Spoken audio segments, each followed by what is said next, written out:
스타트. 나는 그 떨림과 울림 이 책인데 이게 약간 인문학적으로 철학을 물리학을 쉽게 얘기해 준 그런 거 같아. 보니까 지금 얘가 한 거랑 비교해 내용을 비교해보니까. 자 이제 아빠 이런. 그래. 우주는 떨림이다. 정지한 것들 모두 떨고 있다. 피라미드, 소리, 물체들.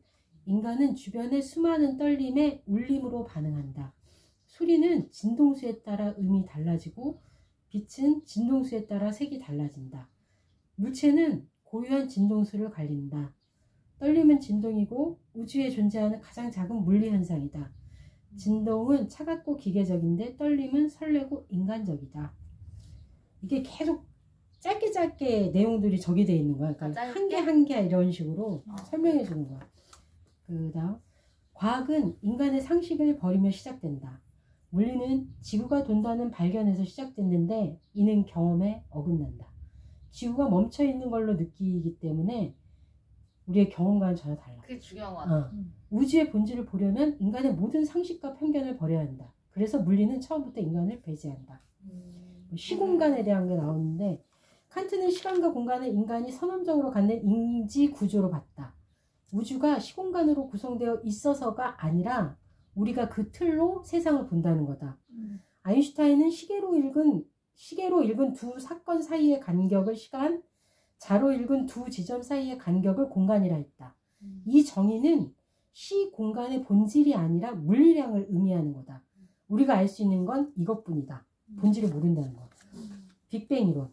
우주가 한 점에서 시작해서 팽창했다. 현재 우주가 팽창하고 있다는 건 천문학적인 관측의 결과이다. 우리가 볼 수 있는 별빛은 1년 전, 100만 년 전, 100억 년 전에 출발한 것들 다 다르다. 멀리서 온 것일수록 더 먼 과거의 모습을 가지고 있다. 과거의 우주를 현재에 볼 수 있다. 이를 통해 우주가 팽창하고 있고 이게 점점 빨라진다는 걸 알 수 있다. 다음 원자에 대한 거. 모든 것은 원자로 이루어져 있다. 우리 주위에 보이는 모든 것은 원자들의 모임에 불과하고 불멸하는 것은 영혼이 아니라 원자다. 사물의 특성은 원자를 배열하는 방식에서 나온다. 원자가 없다면 세상도 없다. 원자는 기계적으로 움직일 뿐 목적이나 의미는 없다. 원자는 가운데 원자핵, 그 주위에 전자들이 돈다. 원자핵은 양성자와 중성자로 구성되고 양성자 수를 원자 번호로 한다. 양성자 수 1개가 수소, 2개 헬륨, 8개 산소. 이 양성자 수가 원자 번호야. 우주에 존재하는 원자의 대부분은 수소 구조가 수소인데 이게 구조가 간단해서 그렇대. 두 번째는 헬륨. 이들을 합치면 우주에 존재하는 원자의 거의 100%에 가깝대. 그러니까 거의 이걸로 100%. 구성되어 있는 거야. 시간과 인과. 인간에게 과거는 기억 속에만 있고 미래는 아직 오지 않은 거지만 만약에 과거와 미래가 함께 인식하는 존재가 있다면 이들은 정해진 사건을 현실화하기 위해 사는 거다. 즉 미래를 아는 존재가 현재를 산다는 의미는 미래를 알아도 그게 진실이 되기 위해서는 실제로 살아야 하기 때문이다. 뉴턴의 운동 법칙은 아주 짧은 시간 동안 일어나는 속도의 변화를 기술한다. 0은 아니지만 0이나 다름없는 짧은 시간 동안의 변화를 미분이라 한다. 변화를 일으키는 건 힘이다.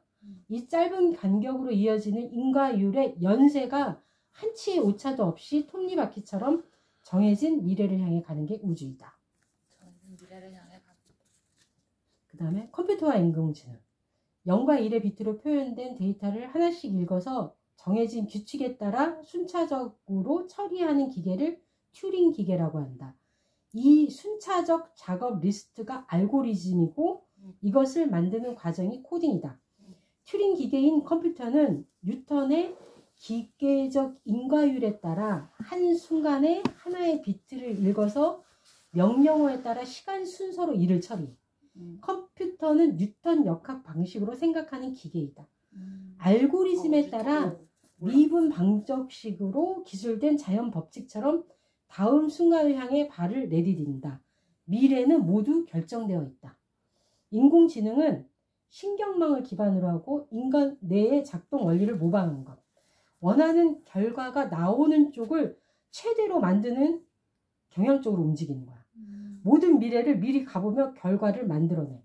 최대의 결과가 나오도록 연결망의 결합 세기를 스스로 조정하는 거지. 그렇다면 이건 인간의 의도가 들어간 건가? 기계의 의도가 들어간 건가? 이거 인간의 의도는 또 다른 존재의 의도에서 나온 것인가? 이런 질문들이 가능해요. 또 다른 존재의 의도에 서양의 근대과학이 특별한 것은 바로 신의 의도를 제거하고 세상을 이해하려 시도했다는 점이다. 진화론의 시각에서 생명은 우연의 산물이다. 우리가 필연이라 부르는 건 일어난 사건에 대해 그렇게 해석하는 거다. 원자를 설명하는 양자역학은 결정된 미래가 존재하는 뉴턴 역학과 사뭇 다르다. 뉴턴 역학에서 물체의 위치를 정확히 알지만 양자역학에서는 원자의 위치를 정확히 아는 건 불가능하지만 발견될 확률을 알 수 있다. 양자역학적 결과는 우연히 지배한다. 가능한 것 중에 하나인 것이다. 동전을 던져 앞 또는 뒤가 나올 확률은 동전의 수가 많을수록 평균에서 벗어나는 사건의 비중이 점점 작아진다. 이게 뭐라고요? 그러니까 수가 많아질수록 평균에 가까워진다는 거야. 이게 되게 세상사도 그렇고 정치적 사안도 그렇고 다 그렇지 않냐? 이런 수가 많아질수록 평균에 가까워지고 평균에서 이렇게 벗어나서 일어나는 일이 덜 생긴다는 거지. 이렇게 많이 이렇게 수량이 많을수록 그럴 가능성이 높아진다. 그래? 약간 진짜 철학적이긴 해. 양자역학은 우리는 믿는 것을 본다. 안다는 것을 본 것을 기억하는 것이며 본다는 것은 기억하지 않고 아는 것이다. 그림을 그린다는 건 본 것을 그리는 것이 아니다. 우리는 있는 그대로 볼 수 없기 때문이다. 우리는 보았다고 믿는 것을 그린다. 아까 환원주의 얘기했잖아. 환원주의는 대상을 쪼개어 부분으로 나눈 다음 이들로부터 전체를 이해하는 방법이에요. 그러니까 물리학에서 대단히 성공을 거뒀대. 원자나 분자 이런 식으로 연구해서. 자, 이제 상전이라는 게 있거든. 상전? 이거는 상전이. 상전이. 상전이. 기체가 액체나 고체로 상이 바뀌는 현상이야. 근데 이게 기체 상태에서는 물이나 철이 비슷해 보이거든. 그냥 텅 빈 공간에 조그만 입자가 날아다녀 둘 다. 근데 온도를 낮추면 완전히 달라져. 하나는 물이라는 액체가 되고 하나는 철이라는 고체가 되는 거야. 상전이 이전에 물질이 같지 않았던 속성이 새롭게 생겨나. 상전이를 하면 새로운 속성이 생겨나는 거야. 가지고 있지 않았던 속성이. 이처럼 구성 요소에 없던 성질이 전체 구조에 나타나는 현상을 창발이라고 한다. 수많은 자연현상과 인간 행동, 사회현상도 여기에 포함시킬 수 있다. 사회현상도. 이것들 가운데 원자로부터 설명할 수 없는 것은 다 창발이라고 보면 돼. 원자라는 그 기본에서부터. 인간 역사에서는 전쟁이 이 상전이라고 볼 수 있지 않을까 싶어. 상전이가 일어나기 이전과 이후는 같지 않은데 이 전쟁이, 그러니까 상전이를 경계로 이전과 이후가 연속적으로 이어지지 않거든. 우리가 사는 세계에는 가장 최근에 있던 2차 세계대전이 상전이의 결과입니다. 2차 세계대전 이전과 이후는 완전히 다르대. 코로나 시국도 비슷할 것 같다. 약간 그런 큰 사건들. 그리고 이거 세계의 온도는 난 이게 표준 편차가 뭔지 잘 몰라서 조금 어렵긴 한데 온도. 세계의 온도는 표준 편차가 결정한다. 뜨거운 물체는 그 물체를 이루는 원자들이 더 격렬하게 운동하고 있기 때문이야. 우리나라 사람 연봉을 조사해 분포를 구하면 평균과 표준 편차를 구할 수 있대. 표준 편차는 분포의 폭과 관련돼.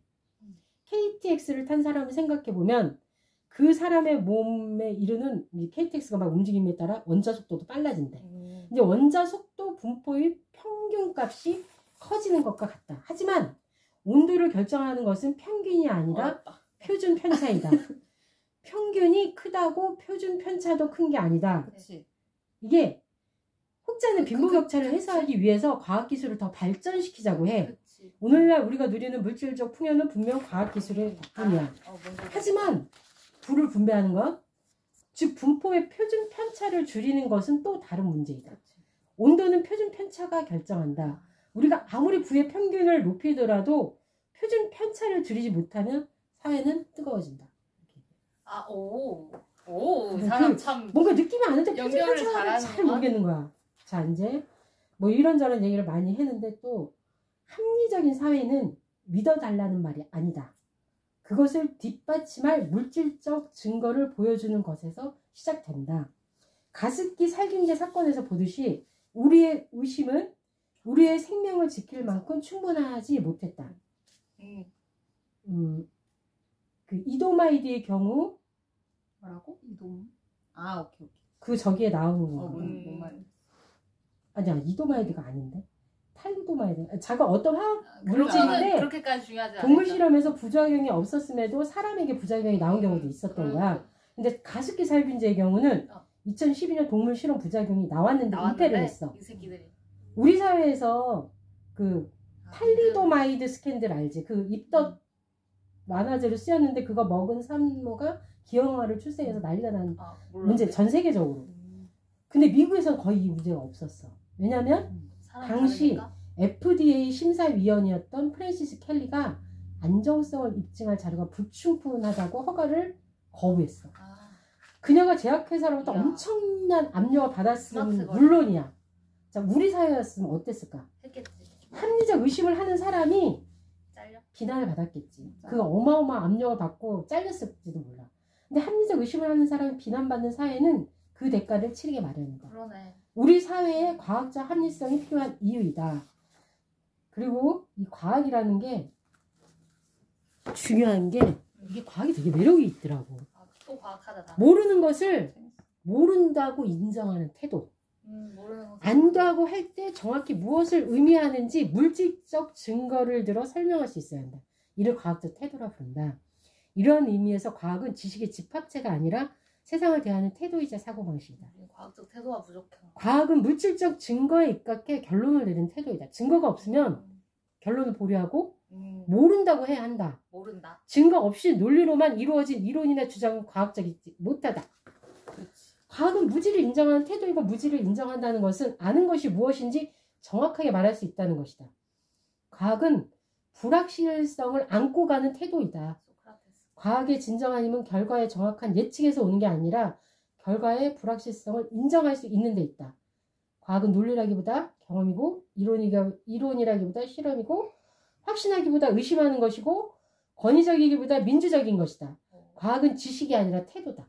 오, 이 사람 나는 이거를 보고 우리 문제가 문과가 약간 세상을 지배해. 그러니까 이과가 지배해서 논리적으로 이걸 탁탁탁 논리가 되고 모른다고 얘기를 해야 되는데 그냥 논리를 대충 만들어서 그거를 막 서로 떠들어. 그게 진짜 문제구나 라는 생각을 좀 했어. 그러니까 문과적 태도. 태도. 끝난 거야? 나 화장실 좀 갔다.